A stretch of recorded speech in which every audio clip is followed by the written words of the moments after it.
ఎక్కడుంటారండి అంతటి మహాజ్ఞాని? మధ్యాహ్నం 12 అయ్యేటప్పటికే ఆశ్రమంలో గంట కొట్టేవారు.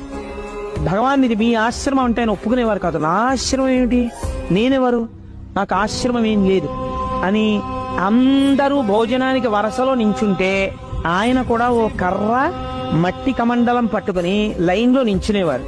లైన్లో నించుని అందరూ కూర్చుంటే ఆయన కూర్చునేవారు. అందరికీ ఏది వడ్డించారో తనకి అదే వడ్డించాలి. ఒక లడ్డు ఎక్కువ తీసుకొచ్చి వడ్డిస్తే ఇదే వద్దని చెప్పాను. అంతట తినేది పరబ్రహ్మమే, ఈ పెద్దరికాలు నాకొద్దు, మీరు అందరికీ సమానంగా పెట్టండి అని చెప్పి తినేవారు కాదు. ఏదైనా అందరూ ఏది తిన్నారో తాను తినాలని నా అన్న మాట ఆయన వాడేవారు కాదు.